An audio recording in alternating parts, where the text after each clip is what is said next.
Bienvenidos a El Debate. Hoy vamos a meternos con un tema que está, dando mucho que hablar en el béisbol moderno, el famoso efecto túnel. Básicamente, cómo algunos lanzadores consiguen que sus lanzamientos parezcan pues iguales al salir de la mano, volviendo locos a los bateadores.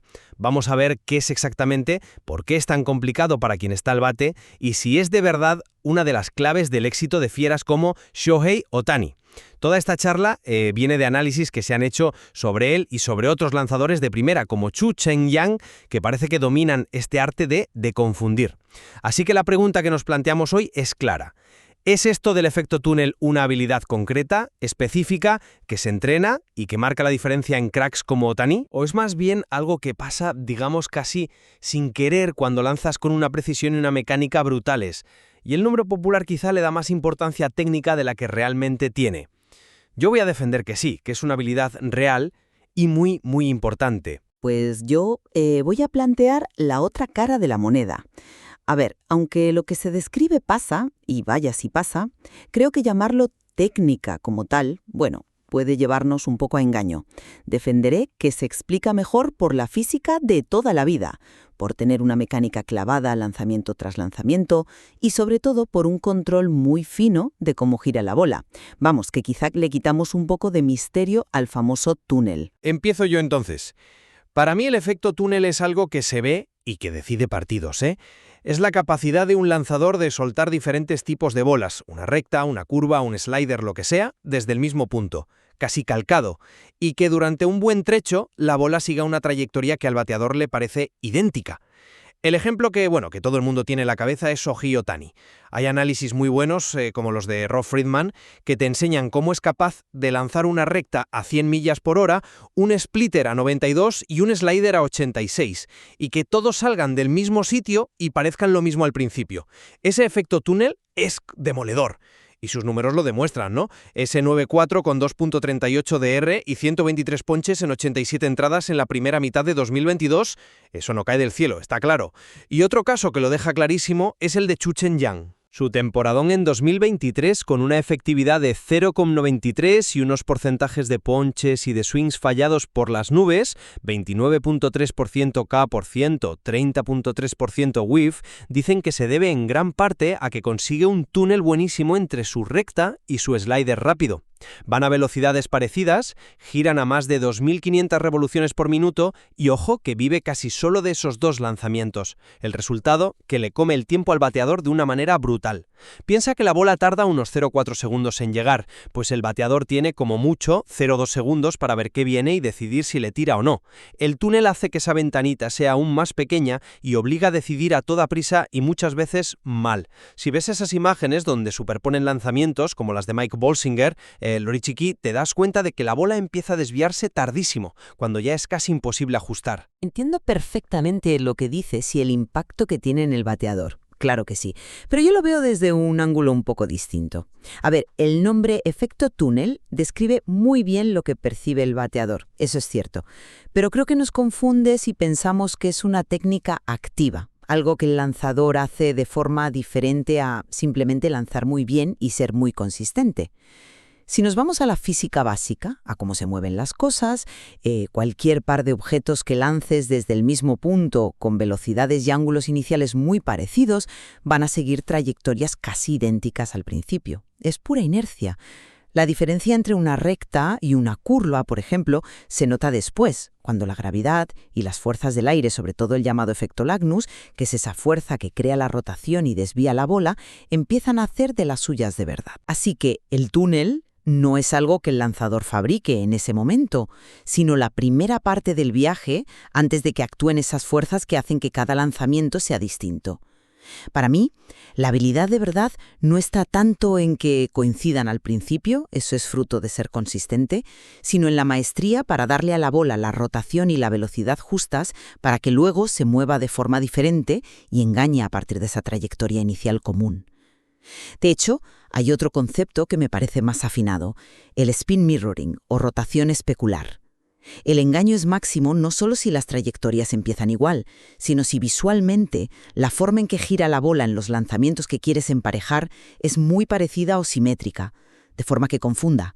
Imagina una recta con rotación hacia atrás casi perfecta y una curva con rotación hacia adelante igual de perfecta. Las dos con ejes opuestos, 180 grados.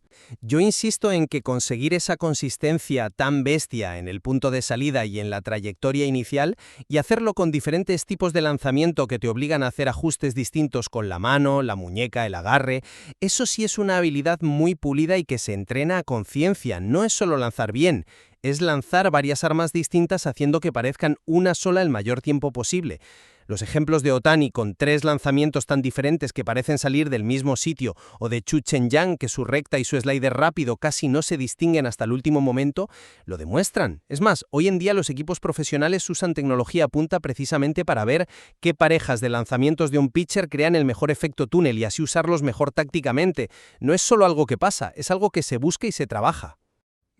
Pero si esa consistencia es la base de cualquier lanzador bueno, ¿qué diferencia a los que tienen un túnel excepcional como Ohtani? ¿No es eso una habilidad específica que va más allá de la simple consistencia?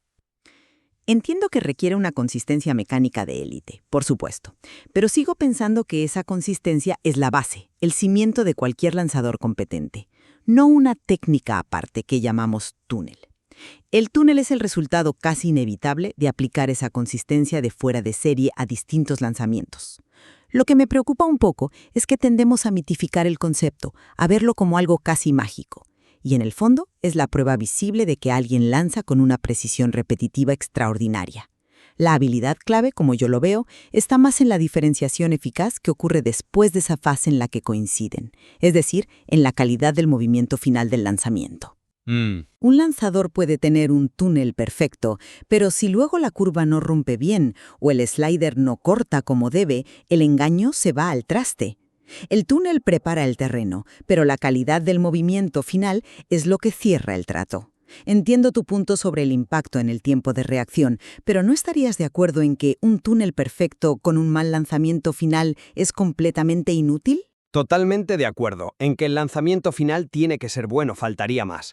Pero esa diferenciación solo funciona si el bateador no la pilla a tiempo, y ahí es donde el túnel es vital. Vuelvo a la ventana de decisión del bateador, esos 0.2 segundos o menos. El túnel retrasa el momento exacto en que la información visual que diferencia los lanzamientos, la costura girando, el ligero cambio de trayectoria, está disponible y el cerebro puede procesarla. Hay lanzadores, como mencionaban en el material a Shi Qian, que son efectivos porque tiran muchos picheos cerca de la zona, aprovechando al máximo la duda que crea precisamente este efecto túnel. Eso de que no puedes seguir la bola un poco más, que se dice a veces, es una realidad física y de percepción. Nuestro cerebro tarda un poquito en procesar lo que ve y reaccionar, es lo que llaman el retraso perceptivo o perception lag. El túnel explota eso directamente. Obliga al bateador a jugársela con información incompleta o que le confunde. Sí, estoy de acuerdo con esa limitación de tiempo y con el fenómeno psicológico del retraso perceptivo, ese tiempo que tarda nuestro cerebro en procesar lo que ve y mandar la orden de reaccionar.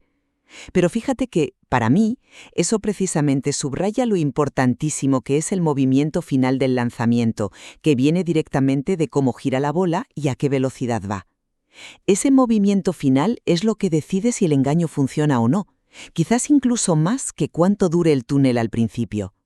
Un mal lanzamiento, imagínate una curva que flota y se separa enseguida de la trayectoria de la recta, anula cualquier ventaja que te diera el túnel inicial. Claro. Eso demuestra que ejecutar bien el movimiento que diferencia los lanzamientos es lo principal. El túnel te abre la puerta, digamos, pero es la calidad del acto final lo que hace que la ilusión funcione. Y aquí es donde quería volver a lo del spin mirroring o rotación especular. No es solo que las trayectorias coincidan al principio. La clave en el nivel más alto de engaño es conseguir que la rotación de la bola parezca igual, o sea, simétrica y confunda entre los lanzamientos que quieres emparejar. Pensemos en Shane Bieber que mencionan. Su éxito, aunque su recta no sea de las más rápidas ni de las que más giran de la liga, bueno, se explica en parte por un buen túnel, sí, pero combinado de forma crucial con un posible spin mirroring entre su recta cáttere y su curva slider. Parece que los ejes de rotación y cómo giran hacen que visualmente sean difíciles de distinguir al principio. Su curva, aunque no gire muchísimo en términos absolutos, es muy efectiva justo por cómo se empareja visualmente con sus otros lanzamientos en esa primera fase. Kyle Hendricks es otro caso que citan, con ejes de salida parecidos o especulares entre sus lanzamientos, y eso que lanza bastante más lento que la mayoría. Reconozco totalmente que la rotación y eso del mirroring son importantísimos, ¿eh? Una vuelta de tuerca más en el arte de engañar. Es un nivel superior de control, está claro. Sin embargo, sigo pensando que el túnel, entendido como que las trayectorias coincidan al principio, es la base, la condición necesaria para que el mirroring funcione bien.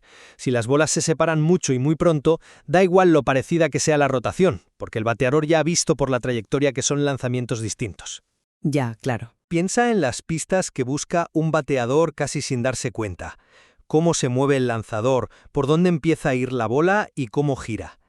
El túnel es lo primero que intenta ocultar la información de la trayectoria, y aunque el mirroring es muy potente, hay excepciones que llaman la atención, como Devin Williams, que también lo mencionan. Su efectividad parece venir más de un cambio de velocidad, airbender, que es una cosa de locos, y un buen túnel, pero no parece haber un mirroring claro entre los ejes de su recta y ese cambio. Esto sugiere que un túnel excelente o un movimiento final realmente fuera de serie pueden bastar en algunos casos. Mientras que el túnel oculta qué lanzamiento es por la trayectoria, el mirroring lo oculta por la apariencia de la rotación, ¿no? Son dos capas de engaño. Las herramientas, si usamos a Bieber o Hendricks, vemos que la estrategia puede ser más sutil. Buscar ejes de rotación que se complementen o sean especulares, mirroring, puede ser tan importante o incluso más que solo intentar alargar el túnel todo lo posible. Podemos comparar un mal túnel tácticamente hablando, imagina una recta al medio y un slider que acaba muy fuera, con un buen túnel táctico como una recta alta y pegada que se empareja con un slider bajo y fuera. En este segundo caso, lo que empieza pareciendo una recta en la esquina de dentro y arriba podría acabar siendo un slider en la esquina de fuera y abajo. Es la combinación del túnel inicial, donde acaban los lanzamientos uno respecto al otro, y potencialmente el mirroring de la rotación, lo que crea ese problema casi sin solución para el bateador. No es solo que empiecen igual, sino cómo usas esa coincidencia para amenazar distintas zonas. Justo.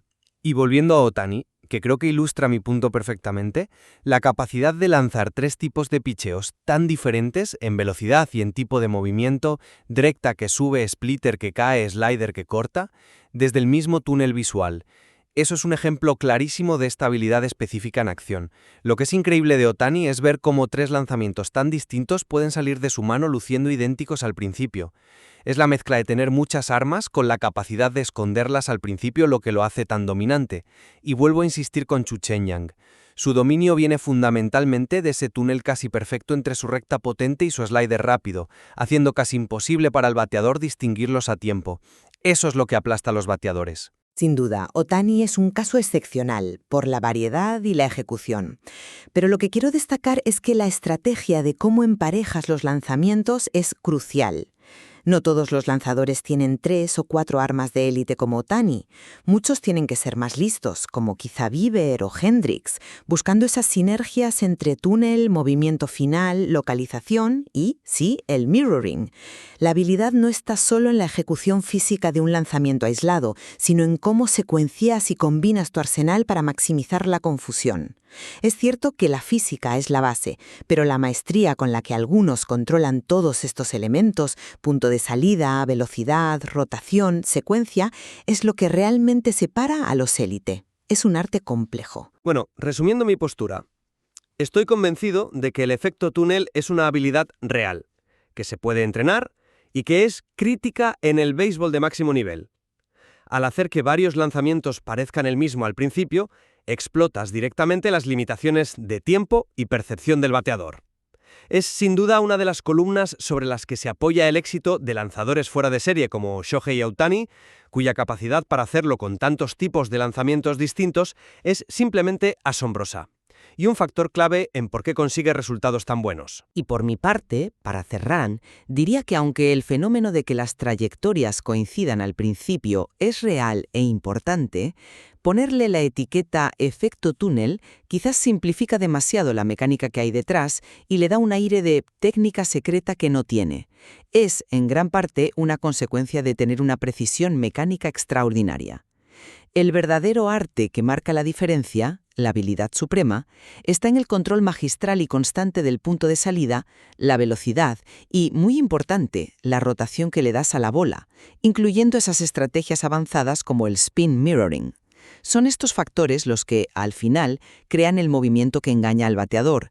Una vez que la bola sale de esa fase inicial de túnel, En lo que creo que estamos totalmente de acuerdo es en la dificultad enorme, casi inhumana, a la que se enfrenta un bateador profesional intentando procesar toda esta información y tomar la decisión correcta en un abrir y cerrar de ojos, sobre todo contra los lanzadores de élite que dominan estas artes. exactamente, y entender un poco mejor estos conceptos, el túnel, la importancia de cómo gira la bola, el mirroring, cómo juega la física con nuestra percepción, nos permite valorar mucho más la complejidad fascinante de ese duelo entre lanzador y bateador, y el talento y la habilidad increíbles que tienen atletas como Shohei Ohtani y otros grandes lanzadores. Esperamos que este cruce de puntos de vista os haya parecido interesante y haya aclarado algunas cosas.